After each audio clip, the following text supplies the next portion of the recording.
वैरीयाणं नमो वैध्यायाणं नमो लोये सब्बिसाहुणं।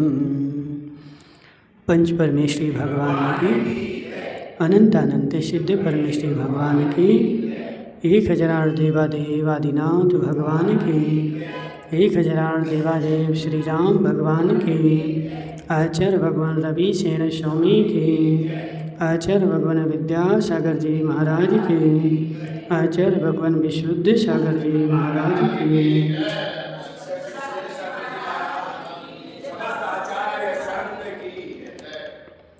यहाँ पे पद्म पुराण चल रहा है और जिसमें अपनी कुंडल मंडित की कहानी चल रही थी कि कुंडल मंडित जो था उसने पिंगल की स्त्री को चुरा करके ले गया था, ठीक है। और पिंगल की स्त्री को चुरा करके उसने अपने घर में रख लिया और उसको पिंगल को नगर से भगा दिया और वह यहाँ वहाँ घूम रहा था। तो यहाँ पर बीच में जो अपन को बताई थी कुंडल मंडित की कहानी, क्षुद्र था तो अरण्य से पकड़ कर ले गया, ठीक है। तदनंतर किसी दिन उसके बालचंद नामक सेनापति ने कहा कि हे नाथ, आप सदा उदग्नि क्यों रहते हैं। वो कुंडल मंडित जो था ना, वो राजा अरण्य के राज्य में उपद्रव करता था। तो उपद्रव करने से अरण्य जो हो गया था खेद खिन्न हो गया था, चिंतित हो गया था। तो उनके सेनापति बालचंद्र ने पूछा कि हे राजन, तुम हमेशा ऐसे खेद खिन्न क्यों रहते हो। तो उसके लिए राजा बोल रहा है। इसके उत्तर में राजा अरण्य ने कहा कि हे भद्र, मेरे उद्वेग का परम कारण कुंडल मंडित है। मैं जो आजकल उदग्नि रहता हूँ इसका कारण क्या है, तो कुंडल मंडित है। राजा के ऐसा कहने पर बालचंद्र सेनापति ने यह प्रतिज्ञा की कि हे राजन, पापी कुंडल मंडित को वश किए बिना मैं आपके समीप नहीं आऊँगा। अब सेनापति ने नियम ले लिया। ऐसे भी नियम होते हैं। क्या नियम ले लिया, जब तक पापी कुंडल मंडित को नहीं पकड़ लूँगा तब तक मैं क्या करूँगा, आपके सामने नहीं आऊँगा। यानी आज सामना हो गया और आज के बाद सामना कब होगा, जब कुंडल मंडित को पकड़ लेंगे, ठीक है। उसके पहले नहीं होगा, ऐसा नियम है। मैंने यह व्रत लिया है। इस प्रकार राजा के सामने प्रतिज्ञा कर क्रोध धारण करता हुआ सेनापति चतुरंग सेना के साथ जाने के लिए उद्यत हुआ। और वह सेनापति चतुरंग सेना लेकर के कुंडल मंडित की नगर की ओर जा रहा है।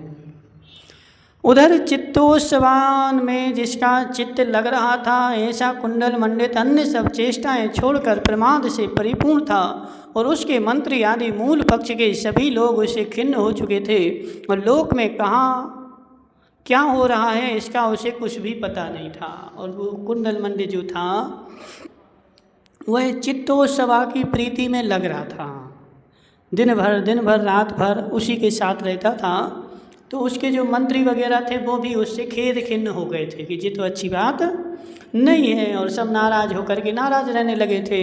और उसको भी ये पता नहीं चल रहा था कि कहाँ क्या हो रहा है, राज्य में कौन क्या कर रहा है, कहाँ क्या हो रहा है, कौन आक्रमण कर रहा है, कुछ भी खबर नहीं थी। वह तो प्रमाद में मस्त हुआ, उसके राग में लीन था। सब प्रकार का उद्यम छोड़कर वह एक स्त्री में ही आसक्त हो रहा था। सब प्रकार के काम छोड़कर स्त्री में आसक्त था। सो अरण्य के सेनापति बालचंद्र ने जाकर उसे मृग की भांति अनायास ही बांध लिया। अब उसको तो कुछ पता ही नहीं था, अनभिज्ञता कि हम पे कौन लड़ाई करने के लिए आ रहा है, उसको कुछ पता नहीं था। इसलिए जाकर के बालचंद्र सेनापति ने अनायास ही उसको पकड़ लिया, प्रमाद में नहीं था, जाकर के पकड़ डाला। चतुर बालचंद्र उसकी सेना और राज्य पर अपना अधिकार कर तथा उसे देश से निकाल कर अरण्य के समीप वापस आ गया। उसके राज्य पर उसने क्या किया, कब्जा कर लिया। और कब्जा करके राजा कुंडल मंडित को बांध करके और वह अरण्य के समीप ले आया कि जी पड़ा तुम्हारा उपद्रवी राजा। इस प्रकार उस समय सेवक के द्वारा जिसकी वसुधा में पुनः पुनः शांति स्थापित की गई थी, ऐसा अरण्य परम हर्ष को प्राप्त होता हुआ सुख का अनुभव करने लगा। जब इच्छा पूर्ण हो गई, शत्रु पकड़ा गया, तो राजा अरण्य जो था वह सुख का भोग करने लगा, सुखी हो गया। कुंडल मंडित के सब राज्य छिन गया, शरीर मात्र ही उसके पास बचा था। ऐसी दशा में वह पैदल ही पृथ्वी पर भ्रमण करता था और सदा दुखी रहता था, पश्चाताप करता रहता था। ठीक है, अब जब क्या होता है कि जब छिन गया, अब करो पश्चाताप। जब राज्य था, सब कुछ था, तो प्रमादी हो रहा था। अपने साथ भी ऐसी समस्या है कि नहीं? मनुष्य भाव है, धर्म मिला है, अभी तो क्या हो रहा है? प्रमादी हो रहा है, समय ही नहीं है। और जब मनुष्य भाव नहीं मिलेगा, चला जाएगा, छिन जाएगा, नरक में जाके पड़ जाएंगे, सो फिर क्या करेंगे? रोएंगे, यहाँ वहाँ घूमेंगे। तो जब व्यक्ति को सुख मिलते हैं तो सुख के राज्य में प्रमादी हो जाता है, और जब दुख आ जाते हैं तो रोने लगता है। तो वही भी यहाँ वहाँ भटक रहा है। अब राज्य छिन गया, स्त्री भी छिन गई, सब कुछ छिन गया, अब यहाँ वहाँ पैदल भटक करके रो रहा है। एक दिन भ्रमण करता हुआ दिगंबर मुनियों के तपोवन में पहुँचा और वहाँ आचार्य महाराज को सिर से नमस्कार कर उसने भावपूर्वक धर्म का स्वरूप समझा। अब धर्म के पास तो तभी जाते हैं, कब जाते हैं? जब दुख आ जाए या डोकरा हो जाए, समझे? डोकरा तो करिए हो जाए तो धर्म में चलो, दुख आ जाए तो धर्म में चलो, कोई काम नहीं हो तो मंदिर चलो, ठीक है ना? इसके पहले तो कोई जाता नहीं है। तो वही भी राज्य से सब निकल गया और यहाँ वहाँ भटक रहा था, कोई काम नहीं था, तो मिल गए महाराज मिल गए तो चला गया और पूछ रहा है, क्या पूछ रहा है कि हमें तुम एक काम करो, धर्म का स्वरूप बता दो। अब बता दो धर्म का स्वरूप, अब कोई काम नहीं है। सो ठीक ही है, क्योंकि दुखी दरिद्री भाई बंधुओं से रहित और रोग से पीड़ित मनुष्यों की बुद्धि प्रायः धर्म में लगती है। यहाँ पे लिख दिया है, किसकी लगती है धर्म में?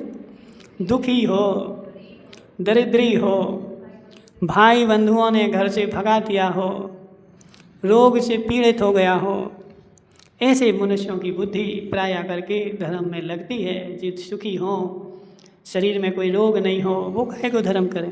खोड़ा नियम है, सत्य कि नहीं? उसने पूछा कि भगवान, जिसकी मुनि दीक्षा लेने की शक्ति नहीं है, उस परिग्रही मनुष्य के लिए क्या कोई धर्म नहीं है?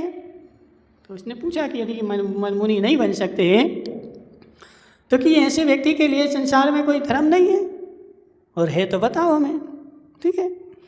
अथवा चारों संज्ञाओं में तत्पर रहने वाला गृहस्थ पापों से किस प्रकार छूट सकता है, मैं यह जानना चाहता हूँ। सो आप प्रसन्न होकर मेरे लिए यह सब बतलाइए। या फिर चारों संज्ञाओं में, चार संज्ञाएं कौन सी? बसंत दादा कौन सी? परिग्रह, ठीक है? तो इन चार संज्ञाओं में जो लीन है वह गृहस्थ किस प्रकार अपने पापों से छूट सकता है, वह मार्ग हमें बताओ, ऐसा उसने महाराज से पूछा। तदनंतर मुनिराज ने निम्नांकित वचन कहे कि जीव दया धर्म है। सबसे पहले क्या बोला? जीवों की दया करना धर्म है। प्रारंभ अवस्था में यही धर्म है, इसके बाद दूसरे धर्म शुरू होते हैं, ठीक है? बच्चा स्कूल में जाता है तो सबसे पहले क्या सिखाते हैं? आ अनार का, आ आम का, ठीक है? इसके बाद जब ये सीख जाता है फिर ही दूसरी वस्तु सिखाई जाती है, और वो आ अनार के जो हैं वो जीवन भर काम आते हैं। आते कि नहीं? बोलो सतीश भाई, अनार के पढ़े तुमने? कैसे पढ़ते बता, बोलो अनार के सुनाओ। आते हैं अनार के? कितने आते हैं? तो अनार के स्कूल में जाने के सबसे पहले सिखाए गए थे, लेकिन जीवन के लास्ट तक चलते हैं। तो ऐसे जो जीव दया है यह धर्म की प्रारंभिक अवस्था है, प्रारंभ यहीं से होता है, लेकिन लास्ट तक चलता है। जब तक मोक्ष नहीं हो जाए, जब तक जीव दया करता है, अपने जीव की भी दया करता है और पर जीव की भी दया करता है। क्योंकि कोई भी संसार में दया से रहित धर्म संसार में कोई भी है ही नहीं। जितने भी धर्म हैं वह सब दया से सहित ही हैं, ठीक है? अनिल खोडनिया, तुम्हें दया आती कि नहीं आती? किसके ऊपर? तो इसलिए मुनिराज ने सबसे पहला कहा जीव दया धर्म है, तथा अपनी निंदा ग्रह आदि करने से मनुष्य पापों से छूट जाता है। जो परिग्रही मनुष्य है, 4 संज्ञाओं में लिप्त है, वो पापों से कैसे छूटे? तो पहले तो बोला जीवों की दया करो, उसके बाद बोला कि अपनी निंदा ग्रह करने से मैं दुष्ट हूँ, कितना पापी हूँ, दिन भर कितना पाप करता रहता हूँ, हे भगवान मैं दुष्ट हूँ। लेकिन हम तो ऐसा बोलते हैं कि बसंत दादा दुष्ट हैं। कहाँ बोलते हम कि हम दुष्ट हैं? बोलो सुरेंद्र भाई, बोला कभी तुमने? हम तो महान हैं। कौन है दुष्ट है? कौन है कोडनिया मम्मा दुष्ट? बोला तो सेठानी दुष्ट हैं, ऐसे बोलते कि नहीं? पापी हैं। तो अपन दूसरों को दुष्ट बोलते हैं तो उससे क्या होता है? पाप का बंध होता है। और अपने आप के पाप हमें यदि देखने में आ जाएं, सुनने में आ जाएं, अनुभव में आ जाएं, तो वह पाप हमारे झड़ने लग जाएं। बोलो पूजा की अम्मा, समझ में आ रहा कि नहीं आ रहा? क्या आ रहा बता? सबसे पहली बात है व्रत नियम, बहुत बाद में है अपनी निंदा अपनी ग्रहा। यानी जो हम 24 घंटे, जो भी जीव संसार में रह रहा है, चाहे मुनिराज क्यों ना हो, 24 घंटे पाप तो चल ही रहे। 1 मिनट भी ऐसा नहीं है जब कर्म का बंधन नहीं हो रहा हो। 1 सेकंड भी ऐसा नहीं है जब कर्म का बंधन नहीं हो रहा हो। सोते हुए भी हो रहा है, जागते हुए भी हो रहा है, चलते फिरते भी हो रहा है, खाते हुए भी हो रहा है, मंदिर में बैठे भी हो रहा है। लेकिन जब हम स्वयं इतने पापी हैं तो ये बताओ हम दूसरे के दोष कैसे देख सकते हैं? एक वो पुराना गाना है ना, दुनिया में कितना गम है, मेरा गम कितना कम है, औरों का गम देखा तो मैं अपना गम भूल गया। समझ रहे ना? तो कहने का आशय क्या है कि अपन औरों को तो देख रहे, लेकिन ये बताओ क्या तुम वो दोष नहीं कर रहे क्या? तो मिथ्या दृष्टि जीव की ऐसी ही परिणति है। 24 घंटे दूसरों के दोष तो उसको दिखते हैं, लेकिन स्वयं क्या सोचता है कि हम तो भगवान बन गए। ठीक है, और भगवान बन गए तो 24 घंटे मस्त रहता है। जबकि हे जीव, उनके दोष देखने से तुझे दोष ही मिलेंगे। खोडनिया माँ, दूसरे के दोष देखने से तुझे दोष ही मिलेगा, दूसरे के पाप देखने से तुझे पाप ही मिलेगा। यदि तू चाहता है कि मैं पाप से मुक्त हो जाऊं, तो अपने पापों को देखने लग और अपने पापों की निंदा करने लग, अपने पापों की गर्हा कर ले, आलोचना कर ले अपने की। ठीक है सुरेंद्र भाई दोषी, किसकी करना बताओ?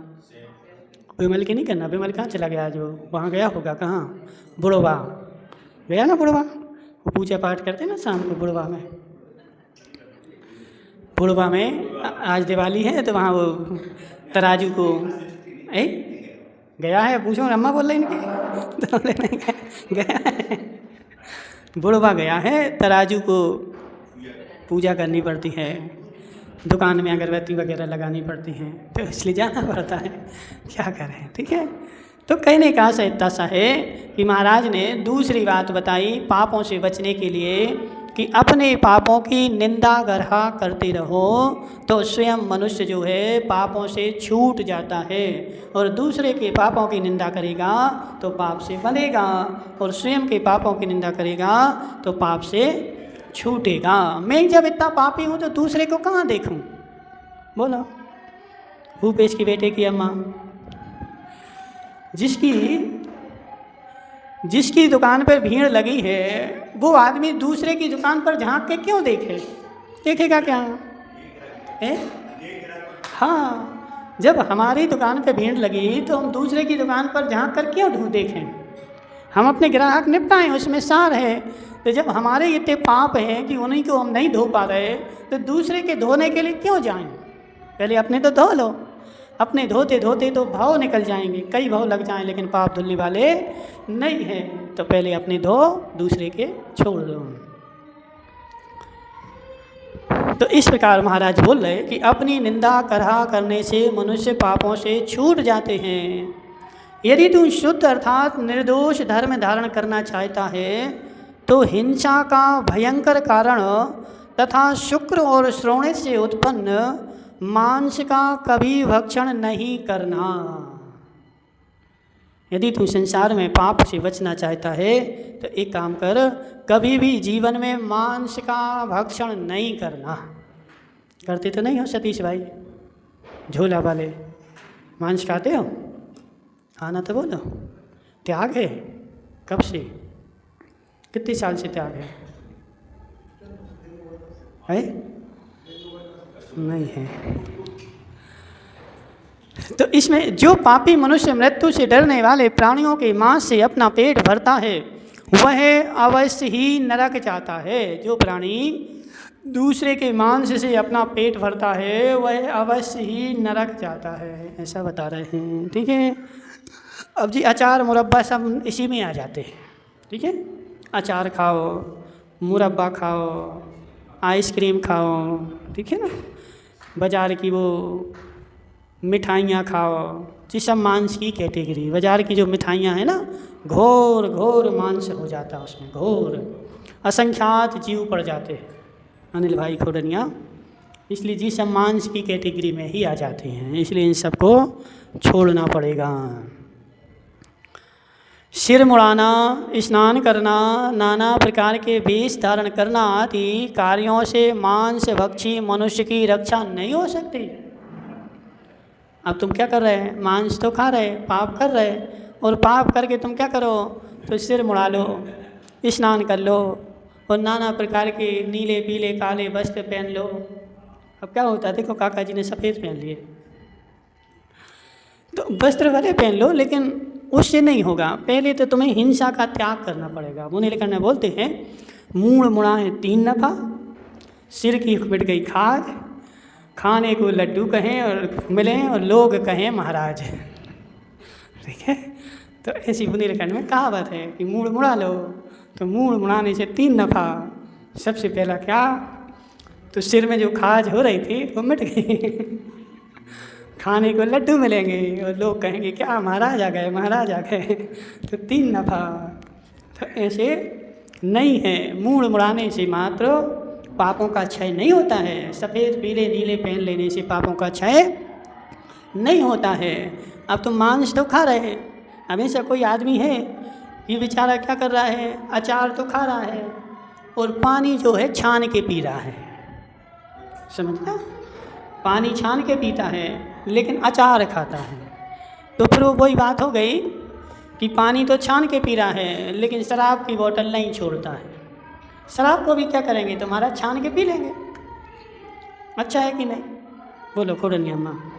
तो ऐसे है जीव जी, अचार मुरब्बा, बाज़ार की आइसक्रीम, बाज़ार की चबेली, ठीक है, बाज़ार की मिठाइयाँ, जी सब मांस की कैटेगरी में आती हैं।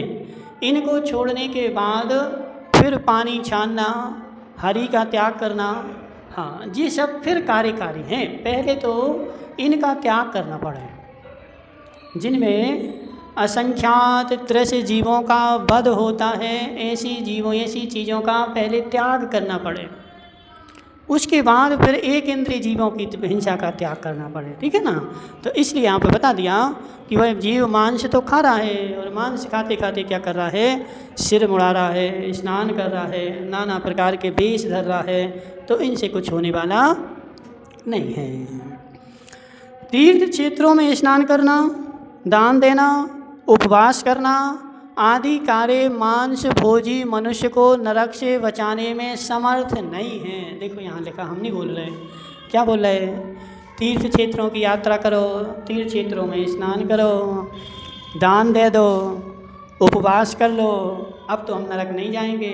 तो आचार्य बोल रहे कि यदि वह जीव मांस का भक्षण नहीं छोड़ रहा है और ये काम भी कर रहा है तो भी नरक ही जाएगा, क्योंकि ये सारे काम उसके कार्यकारी होने वाले नहीं हैं। अब माना कि एक टंकी भर के, आगे बुढ़वा हुआ है, एक टंकी भर के, सुनो, एक टंकी भर के पानी है, अब एक टंकी भरे पानी में एक बतेसा डाल दो, बतेसा जानते ना, है? अब तुम लोग बतासा बतासा, ठीक है।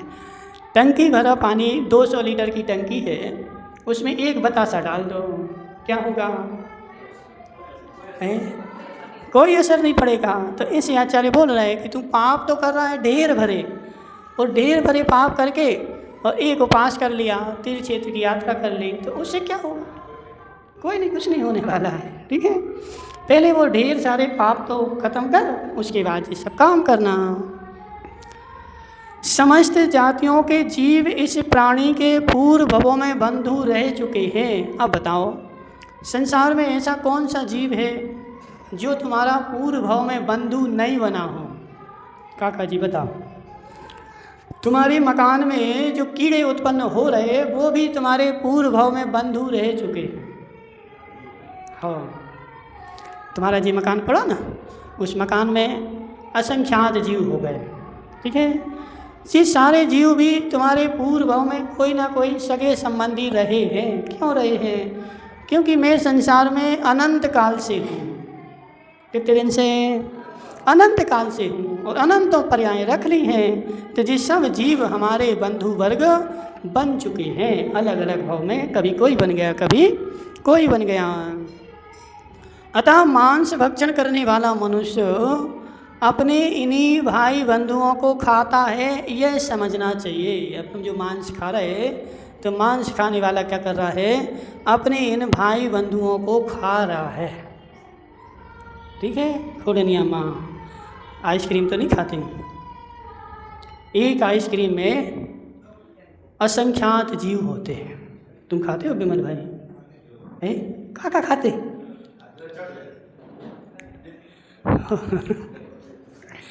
देखो, आइसक्रीम जो होती है अभी नवंबर दिसंबर से फैक्ट्रियों में बनना शुरू हो जाती हैं। बिकेंगी कब? तो मार्च अप्रैल मई, जब गर्मी आती है तो मांग ज़्यादा होती है, तो अभी का जो स्टोरेज है वो फिर निकाला जाता है। जीव 6 महीने से रखी, 3 महीने की रखी, उसमें असंख्यात लटें पड़ गईं। अब वो आइसक्रीम खाना और मांस खाना बराबर ही है। मिठाई खा लो, बाज़ार की मिठाई लाए खोडनी अम्मा, सत्य बताओ पंडित जी, वो मिठाई वाला तो रोज़ बनाता है और रोज़ शाम को बचती है तो फेंक देता है। क्या करता है? तो कल तो दूसरे दिन तो बिक जाती होगी ना पूरी, है? 8-8 दिन की रखी रहती है, मीठे से कड़वी हो जाती है, फिर नया मावा बनाते हैं, उसमें मसल करके डाल देते हैं, और नए मावे में मसल करके। जी तुम्हारे यहाँ एक जी ब्राह्मण है ना, जो अपन को रास्ते में मिलता है जंगल में, यहाँ एक ब्राह्मण है, टीचर है, कौन है, उसके ससुर जी हैं वहाँ सलुम्बर के पास, ब्राह्मण है चेन्नई। वो यहीं आके हमें बता के गए, बोले महाराज जी हम ब्राह्मण हैं जाति के, लेकिन हम मिठाई नहीं खाते। हमने कि तुम्हारी दुकान काहे की है? तो बोले हमारी मिठाई की है, हम नहीं खाते। क्यों नहीं खाते? बोले हमने स्वयं हाथों आँखों से देखा, मिठाई वालों के यहाँ 8-8 10-10 दिन बची रहती है, उसको नई नई मिठाई में मिला करके काली पड़ जाती है, नई मिठाई में मिला करके और सेक्रीन डाल करके सेंट छिड़क करके, और काका जी जाते हैं तो इनको खिला देते हैं, ठीक है। तो वो जो मिठाई है वो मांस की ही उपमा है। असंख्यात कीड़ी, असंख्यात जीव उसमें पड़ गए, और उन असंख्यात कीड़ों के पीछे क्या है, वो तो और शक्कर डाल दी, और शक्कर डाल दी, और शक्कर डाल के उन सब कीड़ों को मीठा करके और काका को खिला दिया। अब तो काका थोड़ी चटोनी आई जीव की कंट्रोल करो, हैं? आइसक्रीम भी नहीं खाना, आइसक्रीम भी नहीं खाना, ठीक है। ये सब चीज़ें जो हैं महान भ्रष्ट होती हैं, क्योंकि इन सब मिठाई की भी मर्यादा 24 घंटे ही है। आज मिठाई बनाई तो आज ही खा लो, कल के लिए नहीं रखना उसको, ठीक है। मावा की मर्यादा कितनी? 24 घंटे। तो मावा की मिठाई बनाओगे तो कितने घंटे? 24 घंटे। आटे का सामान बनाओगे, पानी डाल दिया तो मर्यादा 12 घंटे। हाँ, पानी नहीं डाला तो 7 दिन 5 दिन 3 दिन भी चल जाती है, लेकिन वो भी एक इमरजेंसी में रखना। यदि घर में है तो ज़्यादा दिन उसको नहीं रखना चाहिए। सेब 24 घंटे चल जाते हैं, ठीक है, वो तले हुए आइटम में आते हैं। लेकिन कहने का आशय क्या है कि इसके बाद जैसे ही मर्यादा के बाहर हुए तो मर्यादा निकली और उनमें जीव पड़ना प्रारंभ हो गए हैं। तो वो सब जीव तो पूड़ी भी जीव पड़ जाती, 2 दिन की पूड़ी में फफूंद निकल जाती है।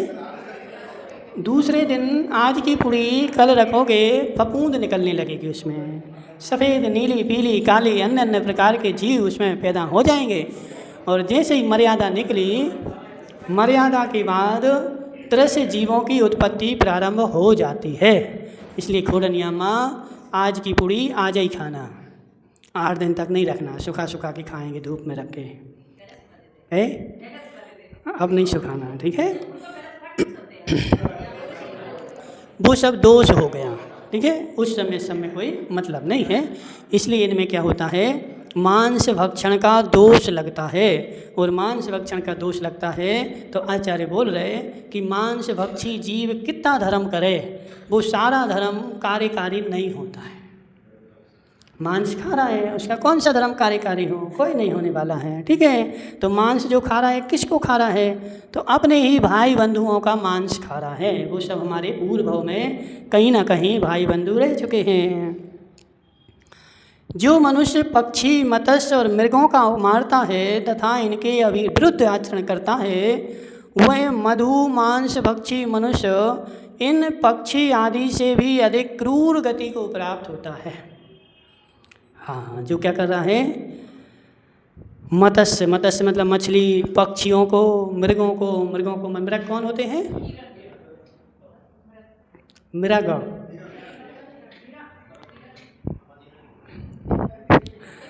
मृग और पशु 2 होते हैं, ठीक है। जो रोंथन करते हैं उन पशुओं को मृग कहा जाता है, जो रोंथन नहीं करते हैं उनको पशु कहा जाता है, ठीक है। रोंथन नहीं जानते हैं, अरे यार क्या जानते हैं।